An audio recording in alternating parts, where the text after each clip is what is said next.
எதிர்காலம் வரும், என் கடமை வரும், இந்த கூட்டத்தின் ஆட்டத்தை ஒழிப்பேன். தவுக்க கையில் எடுக்கலாமா?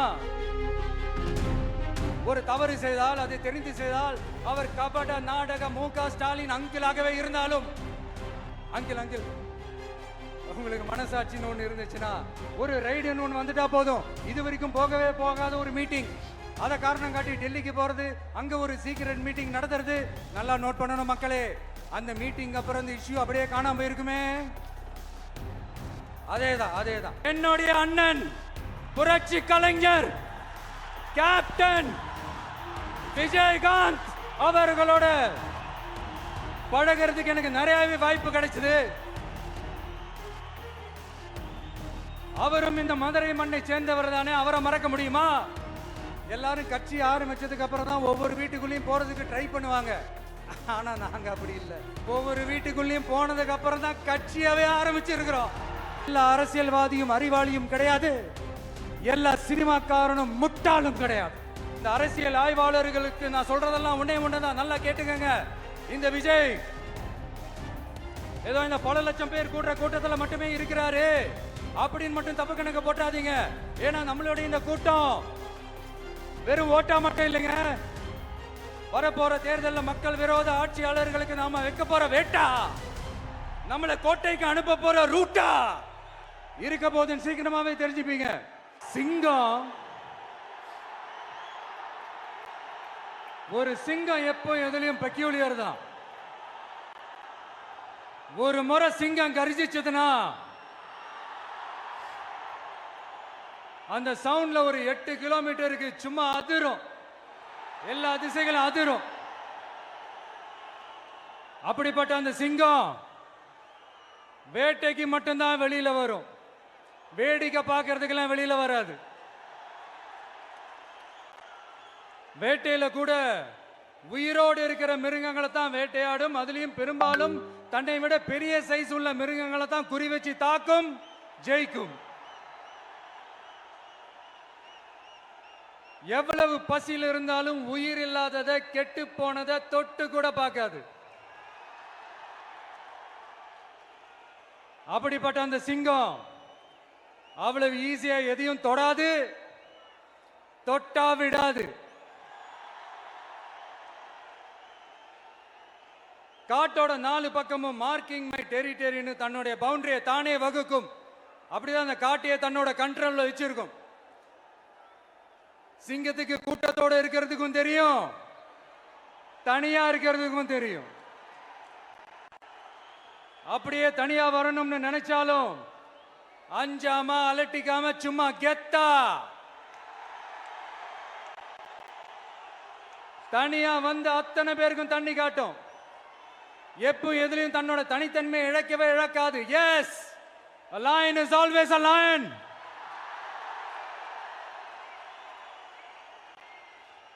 There are so many jackals and other animals in the forest, but there will be only one lion. And even if it is single, it will be the king of jungle. It is not only a description but also a clear declaration. சிங்கத்தை பத்தி பேசிட்டு நம்ம சிங்க குட்டிகளையும் சிங்க பெண்களையும் பத்தி நம்ம பேசாம இருக்க முடியுமா? அவங்களே எப்படி நான் மறப்பேன்? அவங்க தான் என்னுடைய உயிராச்சே, என் நெஞ்சில் குடியிருக்கும்.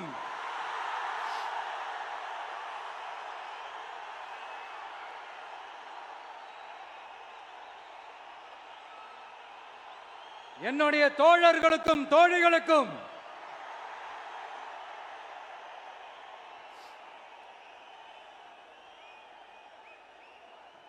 நேர்ல வர முடியாத சூழல்ல வீட்டில் இருந்துகிட்டே நம்மளுடைய இந்த மாநாட்டில் நேரலை வாயிலாக கலந்துகிட்டு இருக்கிற என்னுடைய அம்மாக்கள், அக்கா தங்கைகள், அண்ணன் தம்பிகள், நண்பர்கள் அனைவருக்கும் என்னோட உயிர் வணக்கம். என்னோட உயிர் வணக்கம், என்னோட உயிர் வணக்கம்.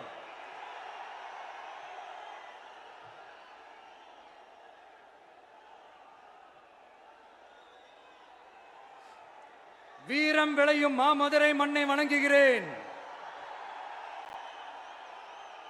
இந்த மதுரைனாலே உடனே ஞாபகத்துக்கு வரது சீறி பாஞ்சி துள்ளி குதிக்கிற யாருக்கும் அடங்காத காளைகள் விளையாடுற அலங்காநல்லூர் ஜல்லிக்கட்டு தான். நம்ம வைகை ஆறுதான். அழகர் ஆத்துல இறங்குற வைபவம். மதுரை மீனாட்சி அம்மன். இந்த மண்ணோட உண்மையான குணம் உணர்வு பூர்வமான மண் இது. அது மட்டும் இல்ல, இந்த மண்ணில் வாழ்ற மக்களும் அப்படித்தான் உணர்வு பூர்வமான ஆளுங்க. நான் இந்த மண்ணில் கால் எடுத்து வச்ச உடனே ஒரே ஒருத்தரை பத்தி தான் மனசுக்குள்ள ஓடிக்கிட்டே இருந்தது. அவர் யாருன்னு உங்களுக்கும் தெரிஞ்சிருக்கும். சினிமானாலும் சரி, அரசியல்னாலும் சரி, நமக்கு ரொம்ப ரொம்ப பிடிச்சது புரட்சி தலைவர் எம்ஜிஆர் அவர்கள் தான். அவரோட பழகிறதுக்கு எனக்கு வாய்ப்பு கிடைக்கல. ஆனா அவரை மாதிரியே குணம் கொண்ட என்னுடைய அண்ணன் புரட்சி கலைஞர் கேப்டன் விஜயகாந்த் அவர்களோட பழகிறதுக்கு எனக்கு நிறையவே வாய்ப்பு கிடைச்சது. அவரும் இந்த மதுரை மண்ணை சேர்ந்தவர் தானே, அவரை மறக்க முடியுமா? தமிழ்நாட்டு மக்கள் உணர்வுபூர்வமா உண்மையா நம்ம பக்கத்திலே நிக்கிறவங்க. அதுக்கு ஒரு மிகப்பெரிய அடையாளம் தான் இந்த மதுரை மண். நம்ம தமிழக வெற்றி கழகம் கையில் எடுத்திருக்கிற அரசியலும் அப்படித்தான். உண்மையான அரசியல், உணர்வு பூர்வமான அரசியல், நல்ல அரசியல், நல்லவங்களுக்கான அரசியல், நாட்டு மக்களுக்கான அரசியல், நல்லது மட்டுமே செய்கிற அரசியல்.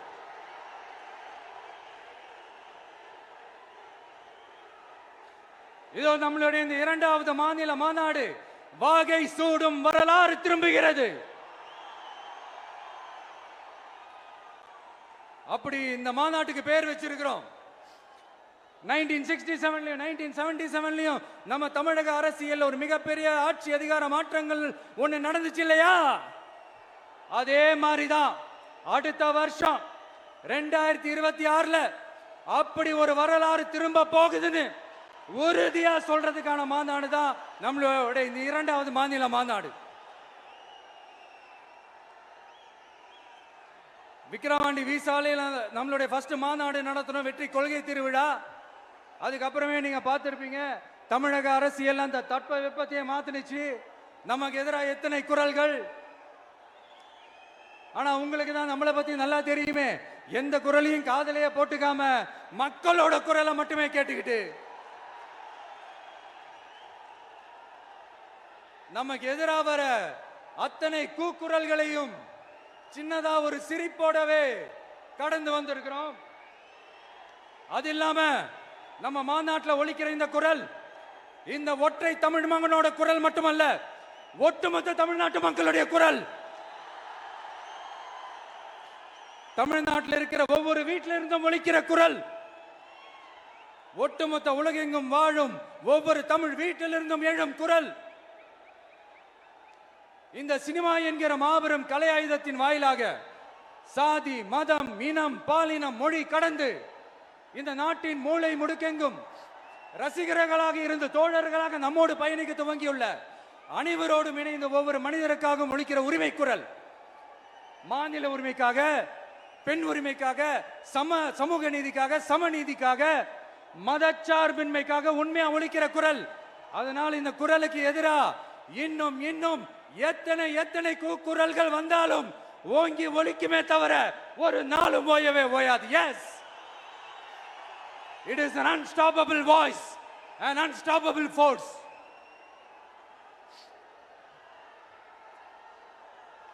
நம்ம அரசியலுக்கு வர்றதுக்கு முன்னாடி அட இவரெல்லாம் வரமாட்டாரியா, அவரே வரல, இவரே வரல, இவருங்க வர போறாரு அப்படின்ட்டு நிறைய பேர் ஜோஷியம் சொன்னாங்க. அப்புறம் நம்ம கட்சியினுடைய பேர் அறிவிச்சதுக்கு அப்புறம் பேரு தானே அறிவிச்சிருக்கிறாரு, மக்கள் கிட்ட பேர் வாங்கணும்ல, அதெல்லாம் முடியாதுன்னாங்க. அப்புறம் ரொம்ப முக்கியமா மாநாடுலாம் எவ்வளவு பெரிய விஷயம். அதெல்லாம் இவர் ஒத்தால எப்படி பண்ண முடியும்? சும்மா பக்கத்தில் புஷியானதை வச்சுக்கிட்டு மாநாடுல எப்படி நடத்தி காட்ட முடியும்? அதெல்லாம் அவங்களால முடியாது. அப்புறம் மழை பெஞ்சு எல்லாத்தையும் எடுத்துரும். ஏன் என் கூட இருக்கிறவங்களே கூட தான் சொன்னாங்க. அதுக்கப்புறம் என்ன நடந்துச்சுன்னு உங்க எல்லாருக்குமே தெரியும். இப்ப புதுசா ஒண்ணு சொல்ல ஆரம்பிச்சிருக்கிறாங்க. அது என்னடானா, ஆட்சியை பிடிக்கிறதெல்லாம் அவ்வளவு ஈஸி இல்லை இல்லையா? இப்ப அதெல்லாம் விட்டாங்க. இப்ப இங்க வந்துட்டாங்க. இவர் நேரா ஷூட்டிங்ல இருந்து வருவாராம், வந்து ஆட்சியை பிடிப்பாராம். அது எப்படி இவராலே முடியும்? அவராலே முடியல, இவராலே முடியல, அவருக்கு அத்தனை வருஷம் ஆச்சு, இவராலே எப்படி முடியும்ட்டு ஒரு பக்கம். இன்னொரு பக்கம் கூட்டம்லாம் ஓகே தான், அது எப்படி ஓட்டா மாறும் அப்படின்றது இன்னொரு பக்கம். இப்படி கதை, திரைக்கதை, வசனம், இயக்கம், பாடல்கள்.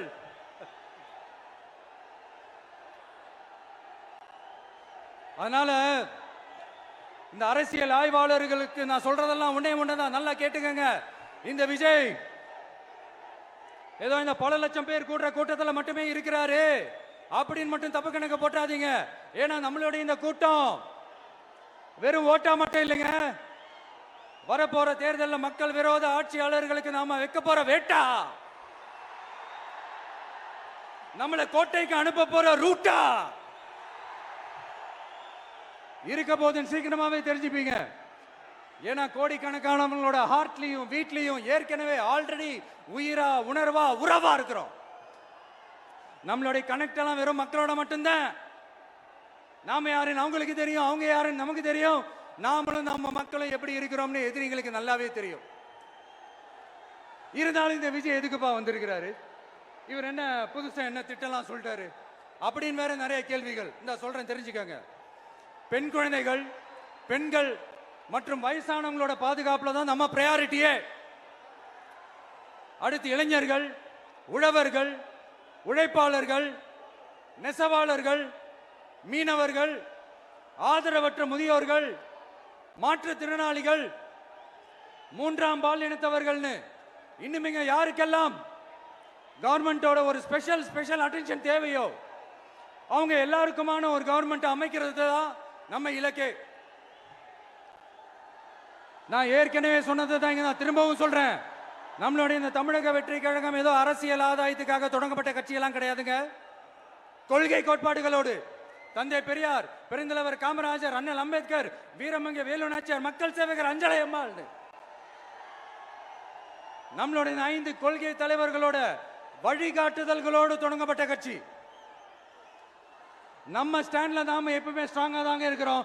அதுல எந்த மாற்றத்துக்கோ எந்த சமரசத்துக்கோ துளி கூட இடமில்லை. நம்மளுடைய ஒரே கொள்கை எதிரி பாஜக தான். நம்மளுடைய ஒரே அரசியல் எதிரி திமுக தான். எப்படி? நம்மளுடைய ஒரே கொள்கை எதிரி, நம்மளுடைய ஒரே அரசியல் எதிரி ஏதோ அண்டர் கிரவுண்ட் ஆதாயத்துக்காக டீல் போட்டுக்கிட்டு, டீல் பேசிக்கிட்டு, இந்த அலையன்ஸ் வச்சுக்கிட்டு இந்த ஊரை ஏமாத்துற கட்சி எல்லாம் நம்ம டிவிக்கே கிடையாதுங்க. யாருக்காகவும் எதுக்காகவும் எந்த பயமும் கிடையாது. மாபெரும் பெண்கள் சக்தி நம்மளோட இருக்கிறாங்க, மாபெரும் இளைஞர்கள் சக்தி நம்மளோட இருக்கிறாங்க, ஒட்டுமொத்த தமிழ்நாட்டு மக்களுடைய சக்தி நம்மளோட நிக்கிறாங்க. அப்படி இருக்கும்போது இந்தியாவில் இருக்கிற எல்லா ஸ்டேட்லயும் வாழ்ற நம்ம தமிழ் நெஞ்சங்கள் மட்டும் இல்ல, உலகம் பூரா 100க்கும் மேலான நாடுகள்ல வாழ்ற நம்ம தாய் தமிழ் உறவுகள் எல்லாருமே என்ன விஜய் தளபதி விஜய் இல்லனா விஜய் தளபதி இப்படி சொந்தம் கொண்டாடுற கோடிக்கணக்கானவங்களோட அன்பு மாசியும் நம்மளோட இருக்கும்போது, இவங்க எல்லாருமே நம்மளோட நிற்கும் போது எதுக்குங்க இந்த பாசிச பாஜகவோட நேரடி கூட்டணியோ இல்ல மறைமுக கூட்டணியோன்னு உறவு வச்சுக்க? நாம என்ன உலகமாக ஊழல் கட்சி? என்ன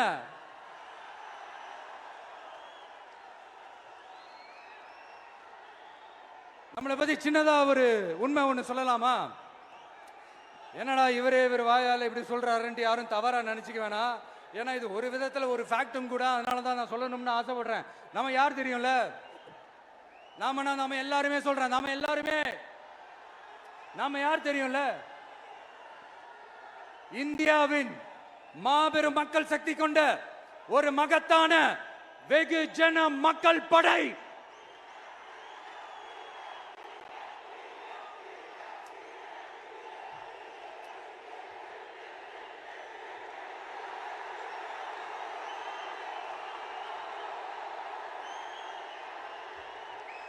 அதனால நம்ம தலைமையில நாம் அமைக்க போற இந்த உண்மையான மக்களாட்சிக்கான அச்சாரமாக மாபெரும் மக்கள் சக்தியே அணி அணியாக நம்மளோட திரண்டு நிக்கிறப்போ இந்த அடிமை கூட்டணியில சேர வேண்டிய அவசியம் நமக்கு இருக்குங்க. நம்மளுடைய இந்த கூட்டணி சுயமிழந்த கூட்டணியெல்லாம் இருக்காது, சுய மரியாதை கூட்டணியா தான் இருக்கும். இந்த ஒரு பக்கம் ஆர்எஸ்எஸ் கிட்ட அடிபணிஞ்சுக்கிட்டு, இன்னொரு பக்கம் மதச்சார்பற்ற கூட்டணின்னு இந்த மக்களை ஏமாத்துற கூட்டணியெல்லாம் நம்ம கூட்டணி இருக்காது.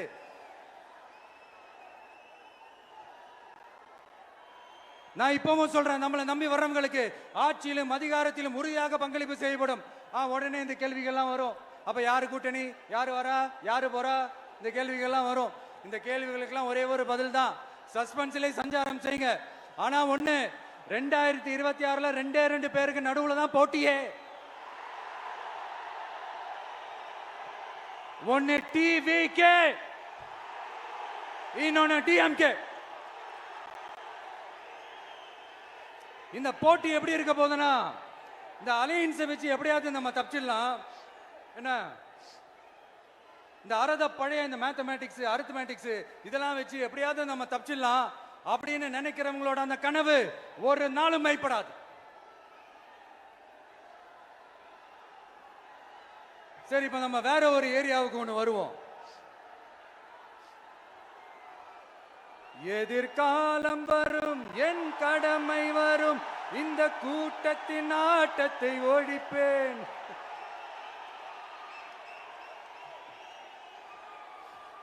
மக்கள் அரசியல் என்ற அந்த சவுக்க கையில் எடுக்கலாமா? யாருக்கு எதிரான தானே கேட்கிறீங்க? வேற யாரு? மறைமுக உறவுக்காரர்களான பாசிச பாஜகவும் பாய்சன் திமுகவும் தான். மாண்புமிகு பிரதமர் நரேந்திர மோடிஜி அவர்களே 3வது முறையா ஒன்றியத்தோட ஆட்சி அதிகாரத்தை நீங்க தானே கையில் வச்சிருக்கிறீங்க. இல்ல, நாங்க தெரியாம தான் கேட்கிறோம். நீங்க ஆட்சிக்கு வந்தது ஒட்டுமொத்த மக்களுக்கும் நல்லது செய்யவா, இல்ல நம்மளுடைய இந்த இஸ்லாமிய நண்பர்களுக்கும் இஸ்லாமிய தோழர்களுக்கும் எதிராக சதி செய்யவா? மக்களுக்கு உங்ககிட்ட கேட்கறதுக்குன்னு ஏராளமான கேள்விகள் இருக்குது.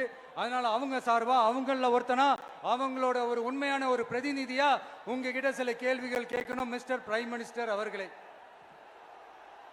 நம்ம தமிழ்நாட்டு மீனவர்கள் கிட்டத்தட்ட ஒரு 800 பேருக்கு மேல இலங்கை கடற்படையால தாக்கி அழிக்கப்பட்டிருக்கிறாங்க. அதை கண்டிக்கிறதுக்காக உங்களை பெருசா எதுவும் செய்ய சொல்லல, சின்னதா ஒண்ணே ஒண்ணு மட்டும் செஞ்சு கொடுங்க. இனிமேலாச்சும் எங்களுடைய மீனவர்கள் பாதுகாப்பா இருக்கிறதுக்காக இந்த கச்சத்தீவை இலங்கை கிட்ட இருந்து மீட்டு கொடுத்துருங்க, அது போதும். உங்களுடைய இந்த முரட்டு பிடிவாதத்தால நீங்க நடத்துற இந்த நீட்டு தேர்வு, அதனால இங்க என்னென்ன நடக்குதுன்னு சொல்றதுக்கே மனசு வலிக்குது. அதனால அந்த நீட்டு தேர்வு தேவையில்லைன்னு அறிவிச்சிருங்க, அது போதும். செய்வீர்களா திரு நரேந்திரபாய் தாமோதர் மோடிஜி அவர்களே?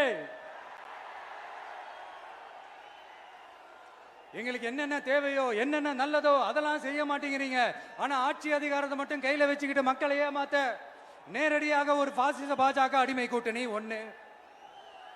அடுத்து உங்களோட இந்த மைனாரிட்டி ஆட்சியை ஓட்டுறதுக்காக மறைமுகமாக ஆர்எஸ்எஸ் அடிமை குடும்பம்னு இன்னொரு கூட்டணி. இப்படி மக்கள் சக்தியே இல்லாத இந்த ஊழல் கட்சிகளை மிரட்டி அடிபணிய வச்சு 2029 வரைக்கும் சொகுசு பயணம் போயிடலாம்னு திட்டம் தீட்டி வச்சிருக்கிறீங்க. அதானே ஜி? என்ன ஜி?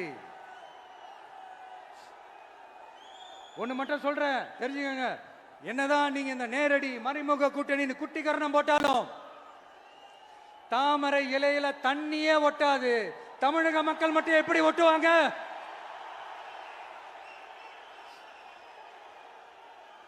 இங்க ஒரு எம்பி சீட்டு கூட தரலன்றதுக்காக தமிழ்நாட்டுக்கும் தமிழ்நாட்டு மக்களுக்கும் எதுவுமே செய்யாம ஓரவஞ்சனை செய்யுது இந்த ஒன்றிய பாஜக அரசு.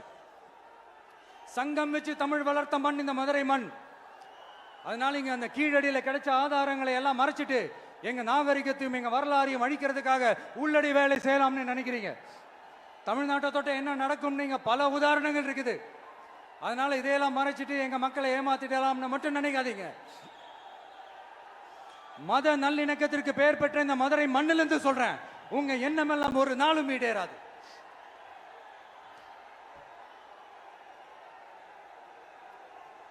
எம்ஜிஆர்னா யார் தெரியும்ல?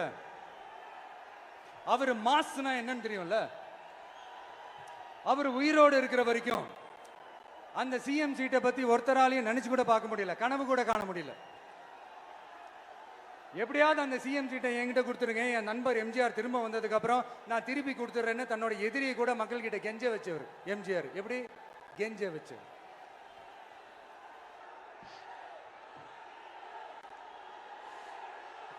ஆனா இப்போ அவர் ஆரம்பிச்ச அந்த கட்சியை, எம்ஜிஆர் அவர்கள் ஆரம்பிச்ச அந்த கட்சியை கட்டி காக்கிறது யாரு? இன்னைக்கு அந்த கட்சி எப்படி இருக்குது? அதை நான் சொல்லிதான் உங்களுக்கு தெரியணுமா என்ன? அப்பாவி தொண்டர்கள் அதை வெளியில சொல்ல முடியாம வேதனையில தவிக்கிறாங்க. 2026ல சட்டமன்ற தேர்தலில் யாருக்கு ஓட்டு போடணும், எப்படிப்பட்ட ஆட்சி இங்க அமையணும்னு அந்த அப்பழுக்கற்ற அந்த தொண்டர்களுக்கும் ரொம்ப நல்லாவே தெரியும். அதனால என்ன வேஷம் போட்டுக்கிட்டு பாஜக இங்க தமிழ்நாட்டுக்குள்ள வந்தாலும் அவங்க வித்தை எல்லாம் இங்க வேலைக்கே ஆகாது. இப்படி பொருந்தா கூட்டணியா இந்த பாஜக கூட்டணி இருக்கிறதுனால இப்ப ஆட்சியில இருக்கிற இந்த வெற்றி விளம்பர மாடல் திமுக என்ன செய்துன்னு தெரியும்ல?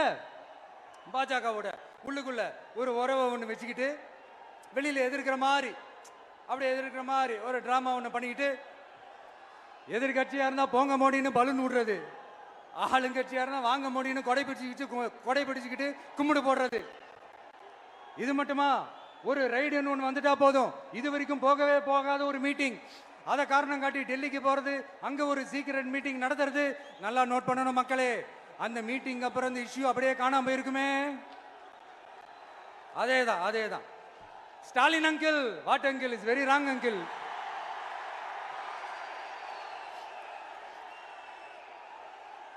இப்படி தமிழ்நாட்டில் இப்ப நடக்கிற இந்த ஆட்சியினுடைய லட்சணத்தை பார்த்துக்கிட்டு நாம எப்படி சும்மா இருக்க முடியும்? ஒரு தவறு செய்தால், அதை தெரிந்து செய்தால், அவர் கபட நாடக மு.க. ஸ்டாலின் அங்கிளாகவே இருந்தாலும், அங்கிள் உங்களுக்கு மனசாட்சின்னு ஒன்று இருந்துச்சுன்னா நாங்க கேட்கிற கேள்விகளுக்கு மட்டும் கொஞ்சம் பதில் சொல்லுங்க அங்கிள்.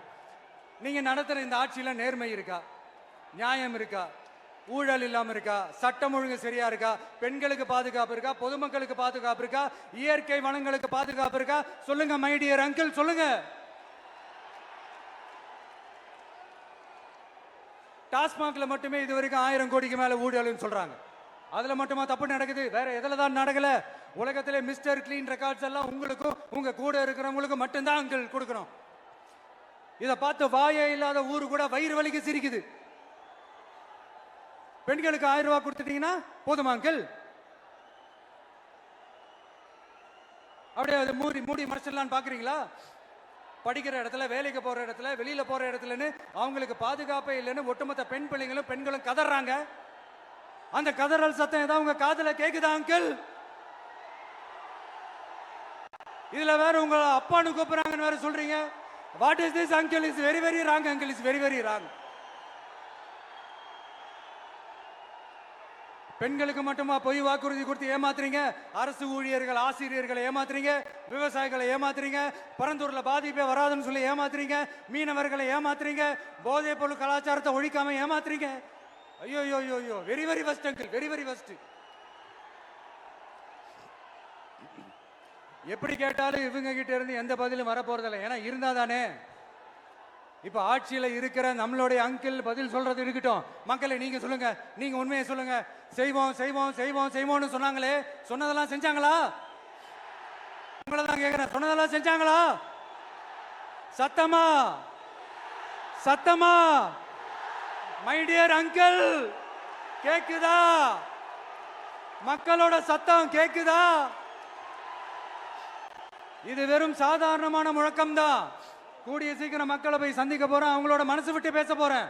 அதுக்கப்புறம் இந்த சாதாரணமான முழக்கம் இடி முழக்கமா மாறும். அத்தோட நிக்காது, அந்த இடி முழக்கம் தமிழ்நாட்டோட போர் முழக்கமா மாறும். அந்த போர் முழக்கம் உங்களை ஒரு நிமிஷம் கூட தூங்க விடாது. நடக்குதா இல்லையான்னு பாருங்க. என்னடா இவன் இவ்வளவு ஸ்ட்ராங்கா சொல்றானேன்னு பாக்குறீங்களா? எல்லாரும் கட்சி ஆரம்பிச்சதுக்கு அப்புறம் தான் ஒவ்வொரு வீட்டுக்குள்ளேயும் போறதுக்கு ட்ரை பண்ணுவாங்க. ஆனா நாங்க அப்படி இல்லை. ஒவ்வொரு வீட்டுக்குள்ளேயும் போனதுக்கு அப்புறம் தான் கட்சியாவே ஆரம்பிச்சிருக்கிறோம்.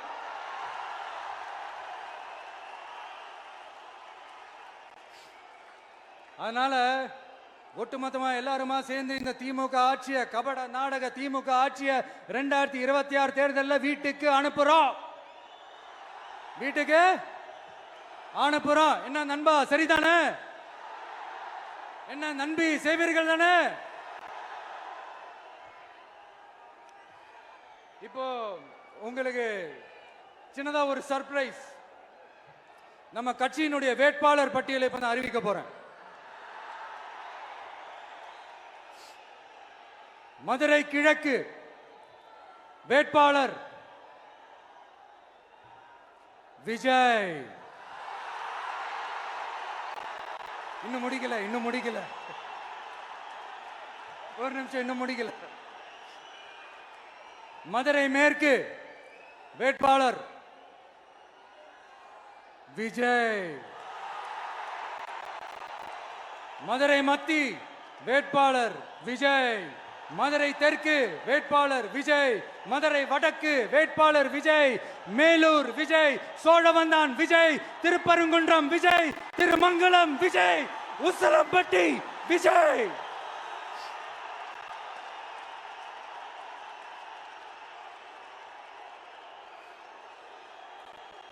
என்னடா எல்லா தொகுதியிலையும் ஒரே வேட்பாளர்னு பாக்குறீங்களா?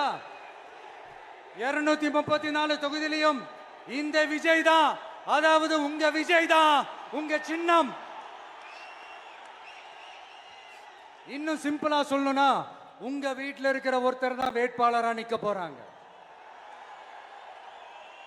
அந்த வேட்பாளரும் நானும் வேறு வேறு இல்லை. நீங்க அவருக்கு ஓட்டு போட்டீங்கன்னா எனக்கு ஓட்டு போட்ட மாதிரி. இந்த முகத்துக்காக நீங்க ஓட்டு போட்டீங்கன்னா உங்க வீட்டில் இருக்கிற உங்களுடைய வேட்பாளர் ஜெயிச்ச மாதிரி. என்னடா இவர் ஏதோ ஓவரா சொல்றாருன்னு நினைக்க வேணாம். பிராக்டிக்கலா அப்படிதான் இருக்கும், அப்படிதான் இருக்கணும். நீங்களும் அப்படிதான் நினைப்பீங்கன்னு நான் நம்புறேன். ஏன்னா இது நம்மளை விட நம்ம எதிரிங்களுக்கு இன்னும் நல்லாவே தெரியும். அதனால எல்லாம் இந்த அதிகார பலம் எல்லாத்தையும் தூக்கிட்டு வந்துருவாங்க. வரட்டும், பாத்துக்கலாம். TVK will take it, TVK will meet it, TVK will compete with it, and TVK will conquer it. TVK will conquer it.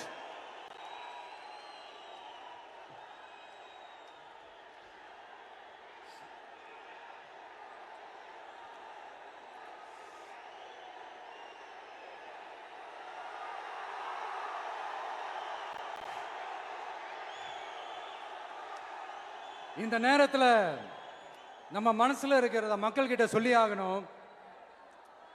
Thoothukudi ஸ்னோலினோட அம்மா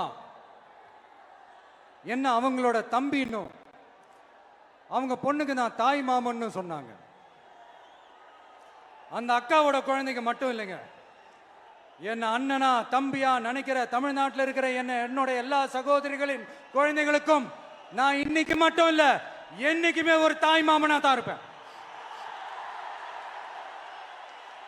நீங்க எல்லாரும் என்னுடைய ரத்த உறவு, கூட பிறந்த பொறுப்பு. என் வீட்டு ரேஷன் கார்டில் வேணா உங்க பேர் இல்லாம இருக்கலாம், உங்க வீட்டு ரேஷன் கார்டில் வேணா என் பேர் இல்லாம இருக்கலாம். ஆனா நாம் எல்லாரும் ஒண்ணுதான், உறவுதான். நமக்கு இடையே எந்த அரசியலும் உள்ள நுழையவே முடியாது. என்கிட்ட இருந்து உங்களையும் உங்ககிட்ட இருந்து என்னையும் எந்த சக்தியாலும் பிரிக்கவே முடியாது.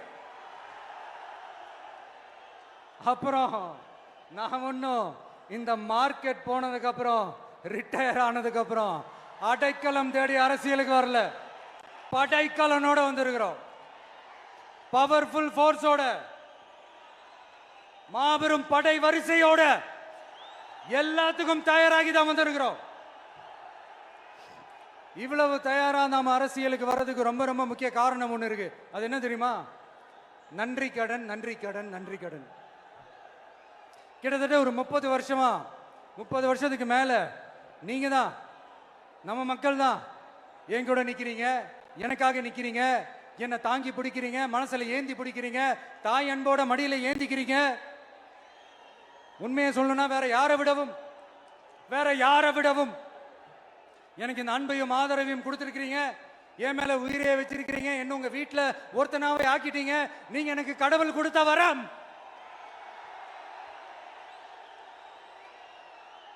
உலகம் பூரா நமக்காக நம்ம கூட நிக்கிற நம்ம மக்களை நான் எப்படி மறப்பேன்? நான் என் லைஃப்ல ரொம்ப உயிரா நினைக்கிறது பெண்களை, குழந்தைங்களை, இளைஞர்களை, உழைக்கிற மக்களை தான். இவங்க தான் நம்மளோட வகைரா. இதை பார்த்து தான் நம்மளோட எதிரிகளுக்கு பத்தி எரியுது. அதுக்காக நாம் என்ன செய்ய முடியும்? அதனால நம்ம உறவுகளை, சொந்தத்தை, வகைராவை யாருக்காகவும் எதுக்காகவும் விட்டு கொடுக்க முடியாது இல்லையா? Here at this moment among this August gathering, I want to open my heart and say I enjoy people, I respect people, I worship people.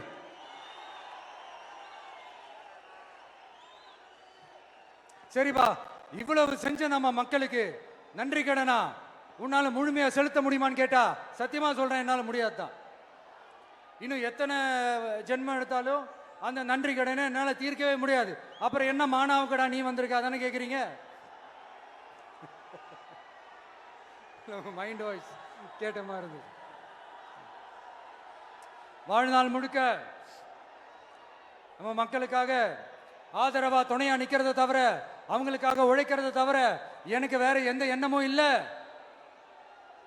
எனக்கு இப்ப வேற வேலையும் இல்லை. இனிமே எனக்கு இதுதான் என் வேலையே, என் கடன். இனி என் மக்களுக்கு பணி செய்து கிடப்பதே. இப்படியா ஹார்ட் டு ஹார்ட் யதார்த்தமா பேசிய பழகிட்டோம். இதுக்கு மேலேயும் எனக்கும் மக்களுக்கும் இடையே இருக்கிற அந்த உறவை பத்தி நான் பேச ஆரம்பிச்சேன்னா ஒரு மாதிரி எமோஷனல் ஆயிடுவேன். அப்புறம் அதை கண்ட்ரோல் பண்றது ரொம்ப கஷ்டம். அதனால என்ன மனசார நேசிக்கிற நம்ம மக்களுக்கு ஒன்னே ஒன்று சொல்றேன். இந்த விஜய் உங்க விஜய், உங்களுக்கான விஜய், உங்களுக்காக மட்டுமே இருக்கிற விஜய். உங்க கூட நிக்க, உங்களுக்காக நிக்க, உண்மையா நிக்க, உணர்வோட நிக்க, உறுதியா நிக்க, உங்க கூட பேச, உங்களுக்காக பேச, உண்மையா பேச, உணர்வோட பேச, உறுதியா பேச, உங்களுக்காக சேவை செய்ய உங்க விஜய் நான் வர.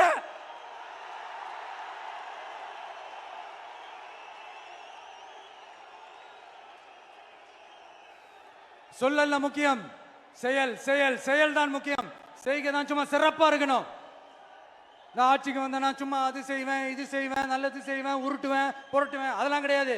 செய்யறதுக்கு, நல்லது செய்யறதுக்கு, நல்லது செய்யறதுக்கு மட்டும்தான் இந்த விஜய்.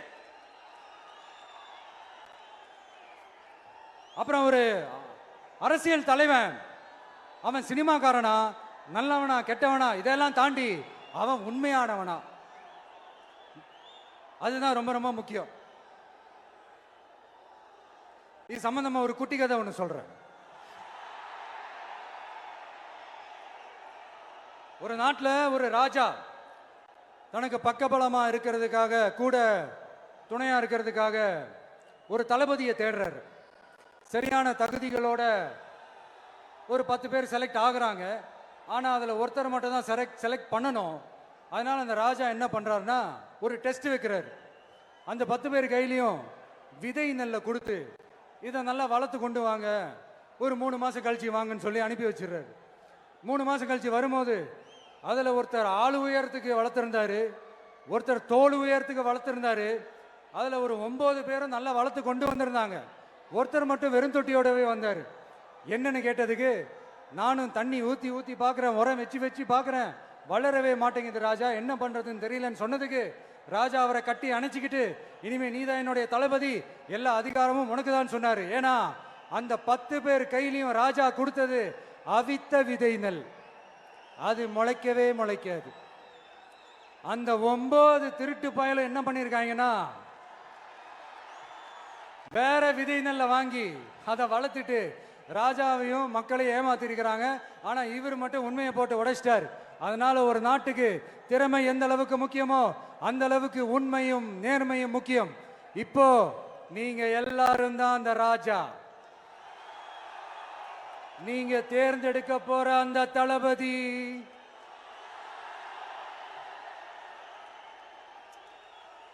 சும்மா சினிமாக்காரன் சினிமாக்காரன் சினிமாக்காரன். அம்பேத்கர் அவர்களை தோக்கடிச்சது சினிமாக்காரன் இல்ல, அரசியல்வாதி. காமராஜர் அவர்களை தோக்கடிச்சது, இங்க விருதுநகர் பகுதியில் தோக்கடிச்சது சினிமாக்காரன் இல்ல, இன்னொரு அரசியல்வாதி. இன்னைக்கும் நம்ம கூட வாழ்ந்துட்டு இருக்கிற நல்ல கண்ணு ஐயாவை தோக்கடிச்சது சினிமாக்காரன் இல்ல, அரசியல்வாதி. இப்படிப்பட்ட நல்ல நல்ல தலைவர்களை எதிர்த்து நின்று தோக்கடிக்கணும்னு அந்த எண்ணத்தை உருவாக்குனது சினிமாக்காரன் இல்ல, அரசியல்வாதி. அதனால எல்லா அரசியல்வாதியும் அறிவாளியும் கிடையாது, எல்லா சினிமாக்காரனும் முட்டாளும் கிடையாது. கான்பிடண்டா இருங்க, நல்லதே நடக்கும், வெற்றி நிச்சயம். மீண்டும் சந்திக்கும் வரை நன்றி, வணக்கம்.